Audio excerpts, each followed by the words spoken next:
Hi,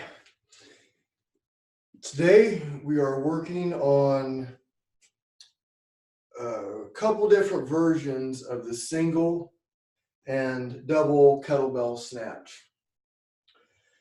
The, I'll get into the reasons why you might choose one or the other. The first one that I'm going to show you is called hard style. It's mainly developed by Pavel Tsatsouline from Strong First. I was a Strong First instructor for 4 years. I have a lot of respect for the method, and it's all about,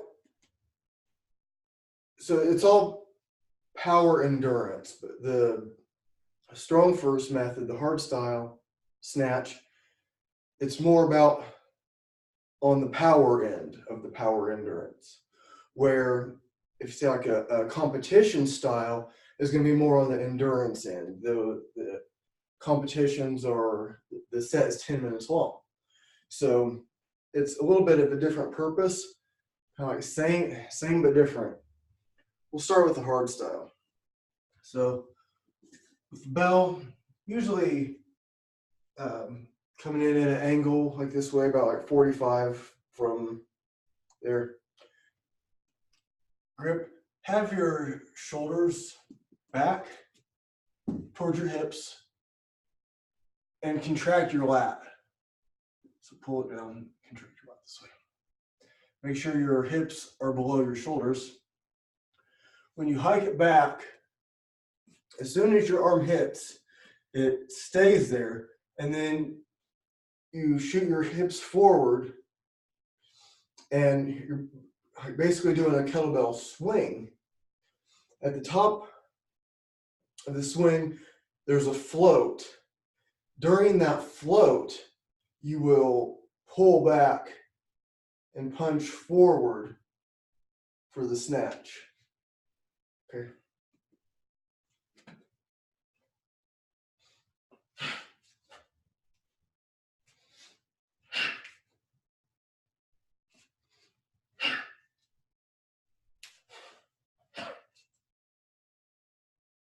Okay. When you're dropping the bell, let me get a demonstration bell here. When you're dropping the bell, it will come from this top position, and then it will kind of skip over the calluses as you grip again and swing it down. So it's coming up overhead, and then here's the way. And then on the way down, you're skipping that. Okay. That way you're not just like, so the bell's not doing this. Okay.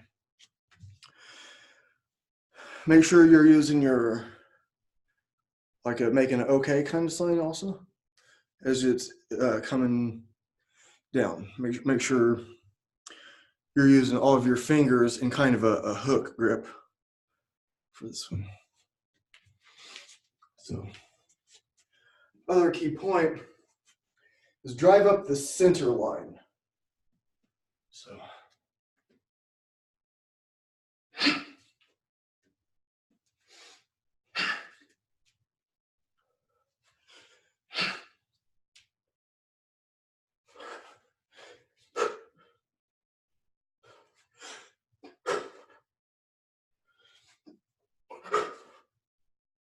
everything is hard, crisp, and the breathing is you inhale,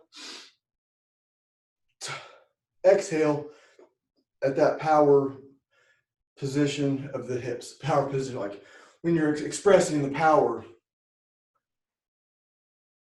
and letting it come up.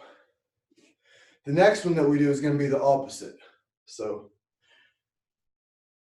you'll want to know why you're using each breathing method. So this breathing method is similar to what you would use for deadlifts and squats, punching, where you're exhaling when you're exerting the power. So other key point is the lockout position.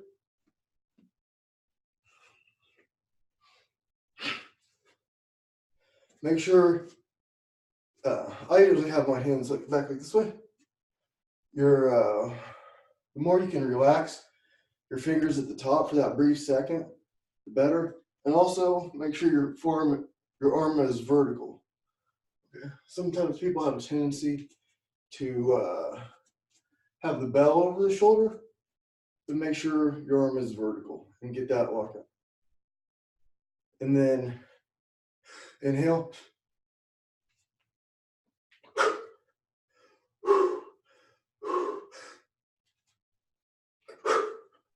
Okay, you can alter your breathing pattern using like 2 breaths per rep, kind of like depending on what you're doing. Other key points are a hinge. So hinge is your hips go back, your knees will bend just a little bit, but your hip angle, your hips bend a lot more than your knees. Okay, so it's just hips go back and then hips go forward, and your glutes and abs will be maximally contracted. And you really let the bell fly with the hip power.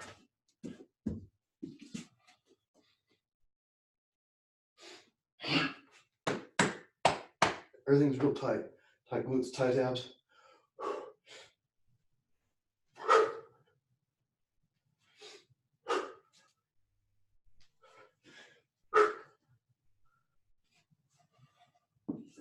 Okay, everything is real hard. Just as hard as you can, it's real powerful.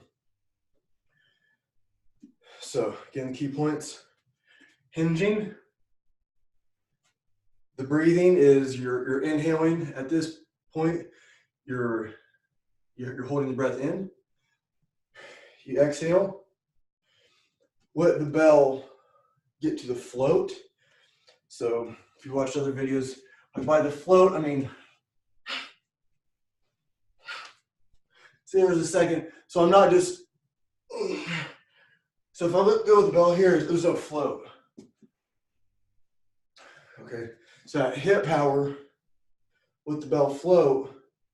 At that moment, pull back, punch forward, and let the bell land gently on the forearm and come back. If you're having trouble with it banging on your arm, you could use wristbands.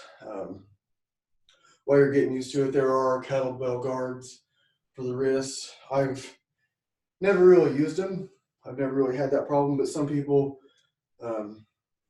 like them, even some pros. So, in the lockout position and the grip, right? Those are all the key points. Then we'll move on to the other kind of snatch where it's very similar.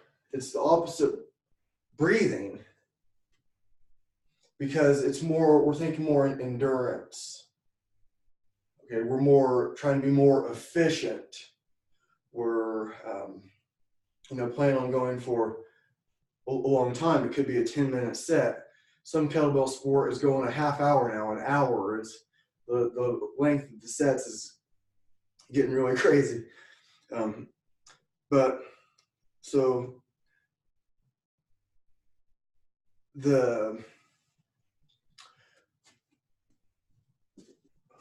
I'll demonstrate first. So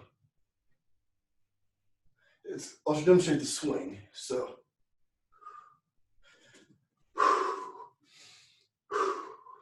you can even lean into it.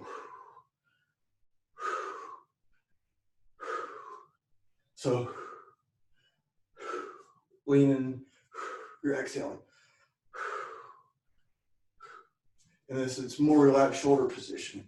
Where before, everything was tight. Everything is like real rigid, tight. This is relaxed. We're more efficient moving the weight.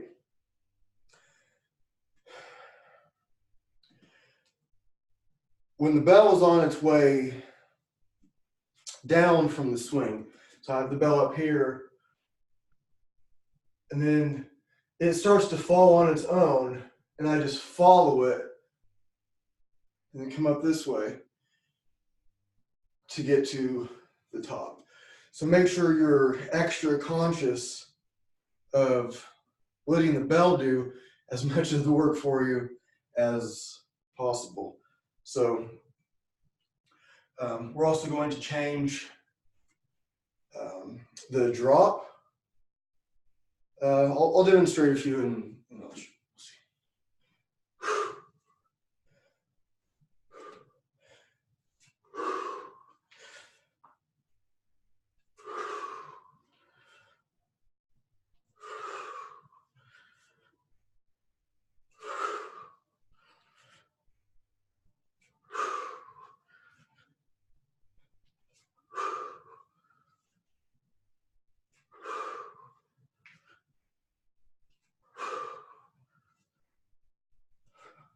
See the subtle differences?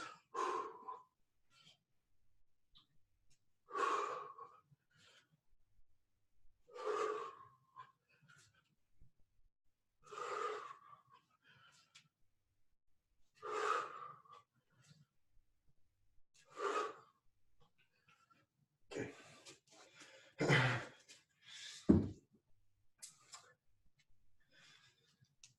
It can be kind of weird switching from one to the other when there was a couple of them that we're not kind of in between. But on this one, so the bell is in the overhead position.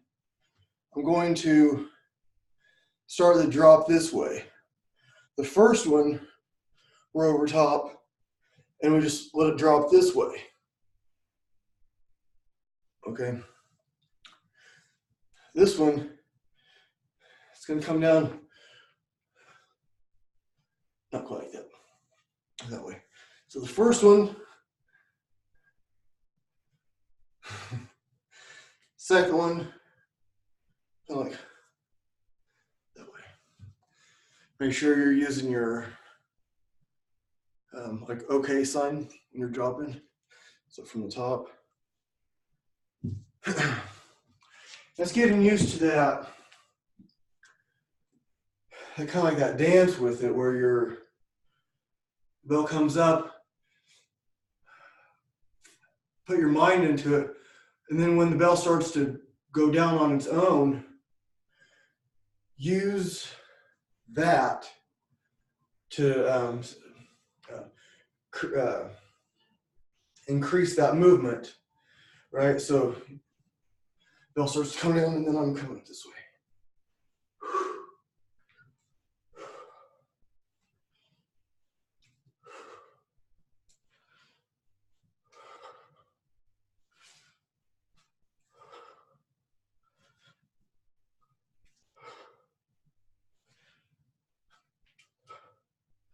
Okay, see the difference? So instead of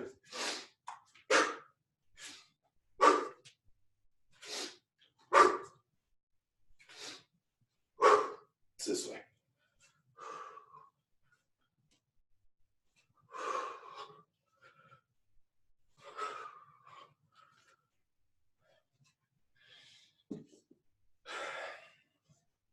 You can kind of make your own. The first way is what feels better to me at first. And then as the set goes on, it'll start looking more like the second one. And I've noticed that with students too, because while I am very particular about some of the key points, some other ones, it's like, okay, if that's your way, if that feels natural, let's just see what encouraging that looks like. And because from one professional to the next, there can be some technique differences, and that's okay. So one thing that is for sure is, I'll use this demonstration bell. This is just 9 pounds. I can easily demonstrate what I want to. So when the bell's coming from here, see how the bell is not below my knees. Okay, it might like just barely, but it's right there. Now, sometimes a common point at first is to hinge too early. Now see how low the bell is? That's not what you want, okay? No matter what your style is, that's not what you want, okay? So you want to hinge just like at that last second. Not even second, it's last like millisecond. This way, and that way you're loading the hips, you're loading the glutes, the hamstrings, these, rather than like, this would be like a real extreme, but I've seen it. So like in your lower back is taking a lot of that. So regardless of the style that you adopt, I encourage learning both. That part's not negotiable. Now, I have a bit of a wider stance than a lot of people. It's okay, it feels natural to me. I know it's a little bit wider than a lot of people like, but you can kind of like figure out your own. So you can see this is okay, but to me it feels too narrow. So it's okay though.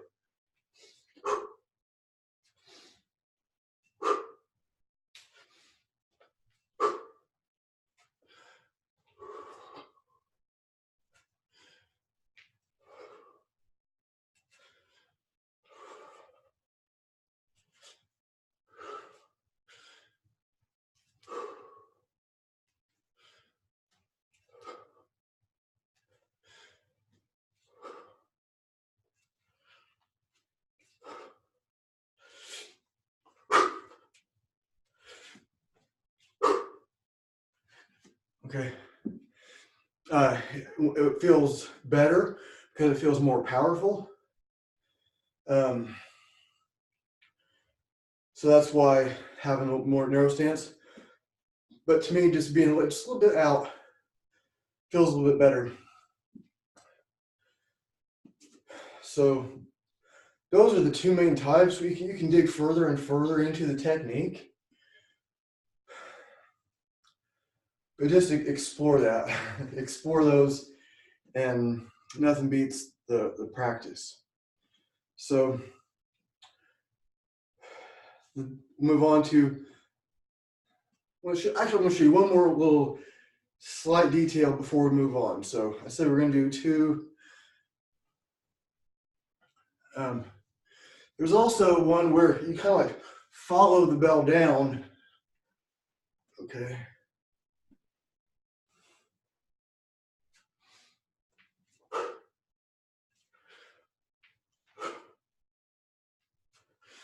See what I mean by follow the bell down? Okay.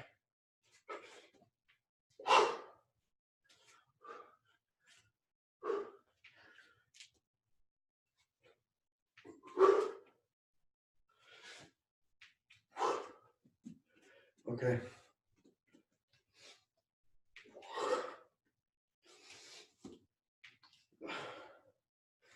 I hope I'm not giving you too much that confuses you. More like trying to give you a range, the continuum from the hard style where you're inhaling, exhale. And then the more sport style where you're exhale and inhale on the way up. Okay. If you're doing a long set and you're huffing and puffing, your breathing will likely be all over the place, just like it might be in martial art. We want to keep the breathing as under control as possible. If you're trying to hit a particular number, say you're trying to pass your strong first test, and you have to have good technique, but you have to hit a certain amount, and you just have to like go for it and get your 100 reps. Your breathing will likely not quite match the ideal, but the idea is to work that in to as much as possible. So try to stick with that breathing method, and you could even use that as part of your set. So how long, like say, okay, you can do that for 2 minutes. You can do the set for 5 minutes, but at 2 minutes, your breathing starts getting messed up. Okay, we'll just focus on maybe 2.5 minutes for the breathing, and then 3, and then work your way up there.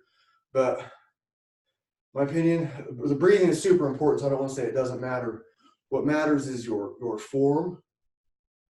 Always keep your form.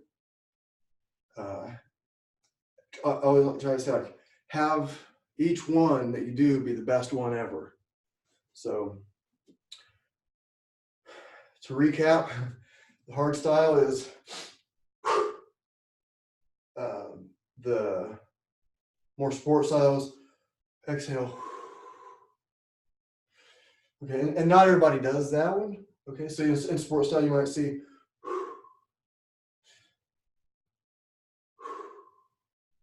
kind of coming down into it that way. Okay.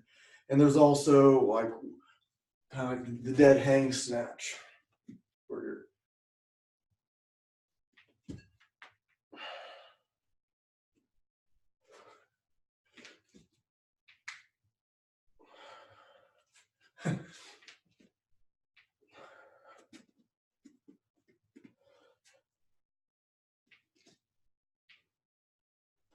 okay. That one's similar to what you would do with a dumbbell.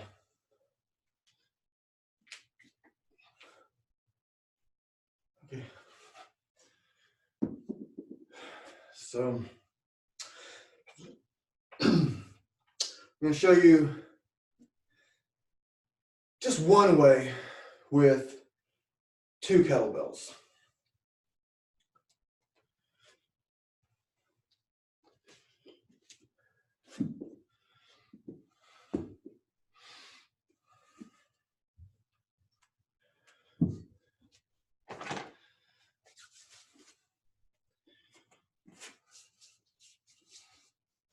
Now with 2 kettlebells, what I typically recommend is what's called like the half snatch. So the half snatch is, so after you snatch both bells up at the same time, you come back down to the rack position before you drop and snatch again. These, I do it the hard style. I'm not sure that I've really practiced these the other way. This is what seems most natural to me, using 2 kettlebells. It looks like this.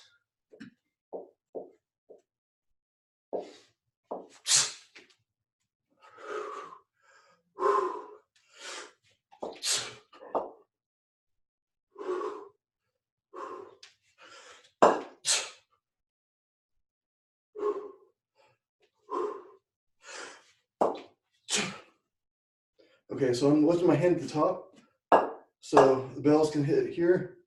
You want to make sure you try to like loosen your fingers at the top. So you drop it to the rack position.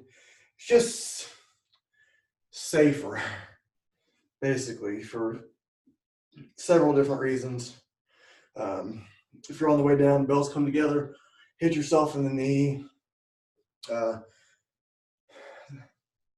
All that force coming down. I mean, you can just drop them from straight up, but I don't really recommend it. So, and always make sure you're really driving your lats towards your hips. Okay, watch. Okay, so it's possible.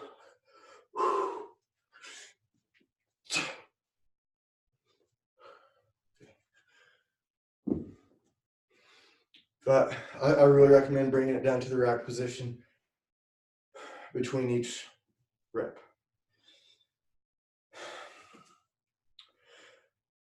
I think I'm going to leave it at that.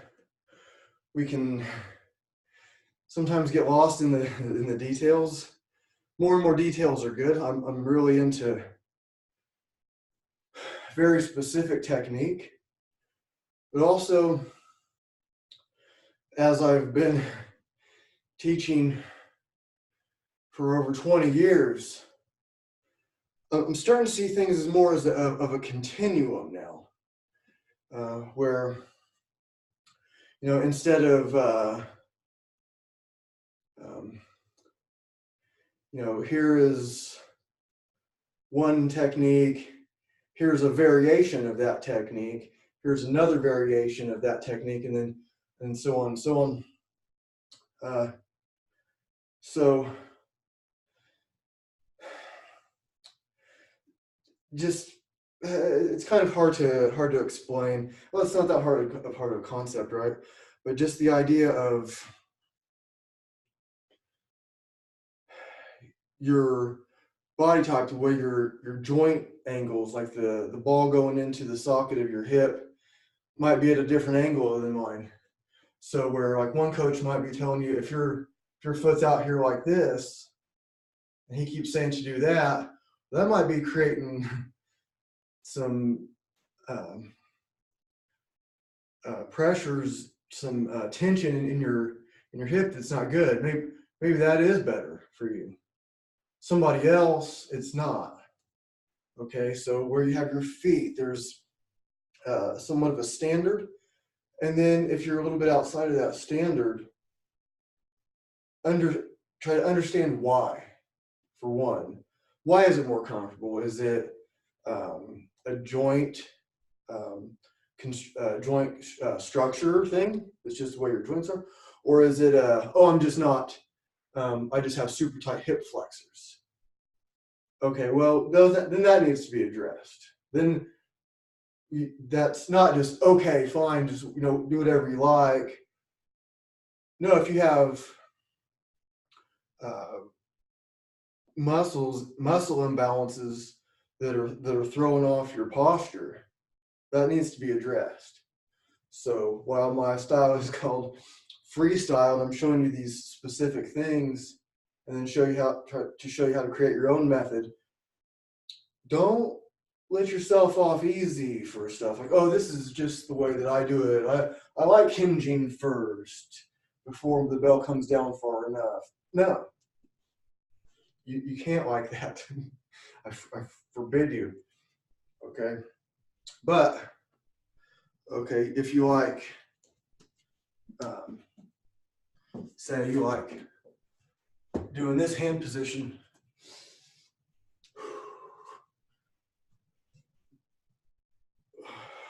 or this one, or instead of it being more of a hinge, you do more of a squat. Okay, do you know what the hinge is? Okay, or do you understand the difference? So that's the main thing. I hope I made that clear, the difference between the hinge where we're just coming back and forward, the one where we're kind of like getting a little bit more of a squat. See the angle? And the one where we're kind of dancing with it. Okay.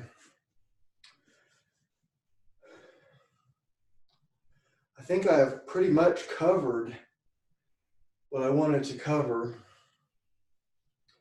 trying to remember if there's anything I forgot, because it seems like I'm missing something.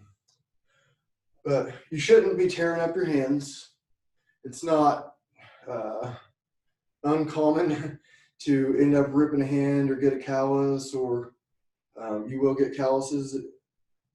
But if you're ripping your hands up, something's wrong. Figure out why. Okay, so if you're doing the hard style and you're coming from here and you're just kind of like doing this way, well, you're going to wear out your palm. So you'll skip from here to here. Okay, and then the other way, you're more doing this way. Does that make sense? So thanks for tuning in. I appreciate it. If there's any questions, send me a message.